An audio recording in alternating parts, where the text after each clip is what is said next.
Assalamualaikum warahmatullahi wabarakatuh. Yang terhormat Bapak Dr. Jamaluddin S.Farm MSI selaku dosen pengampu mata kuliah Kimia Medisinal. Perkenalkan, nama saya Rizka dengan NIM G701233034 dari kelas B program studi farmasi. Jadi video ini saya buat untuk memenuhi tugas pengganti ujian di mata kuliah medisinal dengan judul materi yang akan saya bawakan yaitu hubungan struktur obat kloramfenikol dengan proses ATME serta aktivitasnya. Baik, langsung saja. Kloramfenikol yang memiliki rumus molekul C11H12Cl2N2O5 merupakan suatu senyawa obat yang ditemukan pada tahun 1947 dan menjadi antibiotik berspektrum luas pertama yang digunakan secara klinis. Nah, obat ini bekerja sebagai agen bakteriostatik yang menghambat sintesis protein dengan mengikat subunit ribosom 50S. Nah, karena memiliki aktivitas spektrum yang luas, maka kloramfenikol ini efektif untuk bakteri gram negatif, bakteri gram positif, dan beberapa bakteri anaerob. Kemudian bisa kita lihat dari struktur kimia dari kloramfenikol itu sendiri. Pada gambar yang ditandai dengan warna biru, itu merupakan cincin aromatik dengan gugus paranitro, di mana cincin ini memberikan sifat lipofilik yang sedang dan gugus nitronya bersifat penarik elektron kuat dan sangat esensial. Nah, modifikasi pada struktur ini biasanya menurunkan aktivitas antibakteri secara signifikan dari kloramfenikol ini sendiri.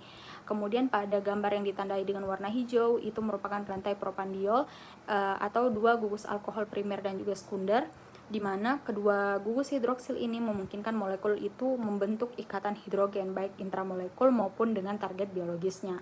Kemudian pada gambar yang ditandai dengan warna pink itu merupakan gugus amida dikloroasetamida, di mana gugus ini merupakan gugus yang penting untuk ikatan molekul kloramfenikol ke ribosom bakteri khususnya pada subunit 50S.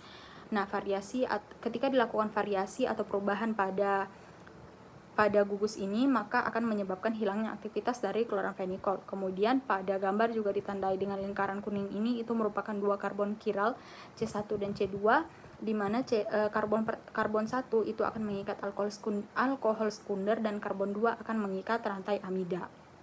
Nah, struktur dari kloramfenikol ini akan memberikan keseimbangan lipofilik hidrofilik sehingga mendukung penetrasi membran bakteri dan jaringan dalam tubuh manusia. Baik, langsung saja bagaimana hubungan dari struktur kloramfenikol dengan proses absorpsinya. Jadi, molekul kloramfenikol itu mengandung gugus-gugus polar, yaitu dua gugus hidroksil, gugus amida, dan juga gugus nitro, serta bagian nonpolar berupa cincin benzena dan dua atom klorin. Nah, keseimbangan ini akan menghasilkan sifat lipofilik yang sedang, sehingga mendukung bioavailabilitas oral yang tinggi sekitar 75-90%. Nah, keberadaan dua gugus hidroksil pada rantai propandiol tadi itu memungkinkan terbentuknya ikatan hidrogen dengan air dalam cairan gastrointestin. Sementara gugus dikloroasetilnya meningkatkan stabilitas molekulnya terhadap hidrolisis di lingkungan asam lambung. Nah, keseimbangan lipofilik dan hidrofilik tersebut sangat mendukung proses difusi pasif molekul melalui membran mukosa usus. Nah, struktur inilah yang memungkinkan absorpsi dari kloramfenikol ini menjadi lebih cepat dan lengkap secara oral, sehingga kloramfenikol dianggap lebih unggul daripada banyak antibiotik yang lain. Kemudian bagaimana hubungan struktur dengan proses distribusi dari kloramfenikol. Nah, jadi kloramfenikol ini kan memiliki volume distribusi yang tinggi, sekitar 0,6 sampai 1 liter per kilogram, yang memungkinkan penyebaran obatnya itu ke berbagai jaringan tubuh secara luas. Nah, kemudian sifat lipofilik tadi yang sedang memfasilitasi penetrasi molekul melalui membran sel, termasuk ke sawar-darah otak atau blood-brain barrier. Nah, jadi si kloramfenikol ini mampu mencapai konsentrasi di cairan cerebrospinal sebesar 30-50% dari kadar dalam plasma. Nah, hal ini merupakan suatu kemampuan yang jarang dimiliki oleh antibiotik lain. Nah, selain itu, sekitar 50-60% obat kloramfenikol ini terikat pada protein plasma, terutama pada albumin. Nah, terus bagaimana pengaruh strukturnya? Jadi, ukuran molekul yang kecil kemudian dikombinasikan dengan sifat lipofilik yang optimal akibat adanya cincin benzen dan dua atom klorin, serta jumlah gugus polar yang terbatas, secara bersama-sama mendukung distribusi obat yang luas ke berbagai jaringan, termasuk ke otak dan juga sumsum tulang. Lalu, bagaimana hubungan struktur dengan metabolisme dari kloramfenikol ini? Jadi, proses metabolisme dari kloramfenikol ini terjadi di hati, khususnya pada mikrosom hepatik. Nah, jalur metabolisme utamanya itu pada glukuronidasi atau pada fase 2 dan juga reduksi atau fase 1. Nah, pada fase 2, gugus hidroksil primer pada rantai propandiol itu akan mengalami konjugasi dengan asam glukuronat melalui enzim UDP-UGT dan menghasilkan metabolit yang bersifat sangat polar dan tidak aktif secara farmakologis. Kemudian pada fase 1, gugus nitroaromatik itu akan direduksi menjadi amin aromatik dengan bantuan enzim nitroreduktase yang terdapat di usus maupun di hati. Lalu bagaimana hubungan struktur dengan ekskresi dari kloramfenikol? Jadi kloramfenikol ini 5-10% itu diekskresikan dalam bentuk utuh atau dalam bentuk aktif, sedangkan sisanya sekitar 90% itu dalam bentuk konjugat glukuronida atau dalam bentuk tidak aktif. Nah, setelah mengalami proses glukuronidasi, molekul itu akan menjadi sangat polar sehingga tidak mengalami reabsorpsi di tubulus ginjal dan mudah untuk diekskresikan. Nah, dengan keberadaan gugus hidroksil pada strukturnya, memungkinkan itu terjadi konjugasi glukuronida. Nah, ekskresi yang relatif cepat ini akan menyebabkan waktu paru dari kloramfenikol yang pendek dengan berkisar 1,5 sampai 4 jam pada orang dewasa dengan fungsi ginjal dan fungsi hati yang normal. Lalu bagaimana hubungan struktur dari kloramfenikol dengan aktivitasnya? Nah, jadi pada SAR itu ada yang disebut dengan gugus farmakofor. Nah, pada kloramfenikol ketika adanya rantai dikloroasetil itu merupakan gugus yang berperan penting dalam pengikatan obat pada subunit 50S ribosom bakteri yang bisa menghambat aktivitas enzim peptidil transferase dan menghentikan sintesis protein bakteri itu.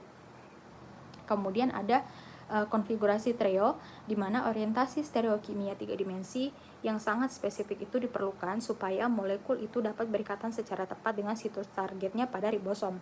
Nah, sedangkan isomer eritro itu tidak menunjukkan aktivitas antibakteri sama sekali. Lalu bagaimana jika ingin dilakukan modifikasi gugus nitro? Nah, jadi gugus nitro ini harus berada pada posisi parah di cincin benzen. Nah, jika gugus nitronya dipindahkan pada posisi orto maupun meta, itu akan menurunkan aktivitas antibakteri yang sangat signifikan dari kloramfenikol ini. Kemudian, bagaimana jika dilakukan substitusi pada gugus nitro? Nah, penggantian gugus nitro dengan gugus amina itu akan mengakibatkan hilangnya aktivitas antibiotik, tapi bisa meningkatkan risiko toksisitas terhadap sumsum tulang. Lalu, modifikasi struktur dari kloramfenikol yang pertama itu adalah kloramfenikol suksinat dalam bentuk produk, di mana terjadi esterifikasi gugus hidroksil dengan asam suksinat. Tujuannya dibuat dalam bentuk produk itu adalah untuk meningkatkan kelarutannya dalam air sehingga kloramfenikol ini dapat diformulasikan dalam bentuk sediaan injeksi intravena maupun intramuskular. Nah, produk ini bersifat tidak aktif secara in vitro dan harus dihidrolisis terlebih dahulu dalam tubuh untuk menghasilkan kloramfenikol yang aktif secara farmakologis. Kemudian ada tiamfenikol dalam bentuk analog. Nah, dalam bentuk analog ini akan terjadi penggantian gugus nitro dengan gugus metil sulfonil. Tujuannya itu adalah untuk mempertahankan spektrum aktivitas antibakteri yang setara sekaligus menghilangkan resiko anemia aplastik yang berat. Nah, hal ini disebabkan karena tidak adanya gugus nitro yang dapat direduksi menjadi metabolit radikal bebas yang toksik. Nah, jadi kesimpulannya adalah struktur kloramfenikol itu secara langsung menentukan aktivitas dan nasibnya dalam tubuh, di mana adanya gugus dikloroasetil serta konfigurasi TREO itu merupakan farmakofor yang penting untuk aktivitas antibakteri melalui penghambatan subunit ribosom 50S. Namun, gugus nitro itu akan menjadi penyebab utama toksisitas akibat reduksi menjadi metabolit amina yang toksik, sementara gugus hidroksil memfasilitasi eliminasi yang cepat melalui glukuronidasi. Baik, itulah pemaparan materi dari saya. Lebih dan kurangnya saya mohon maaf. Wassalamualaikum warahmatullahi wabarakatuh.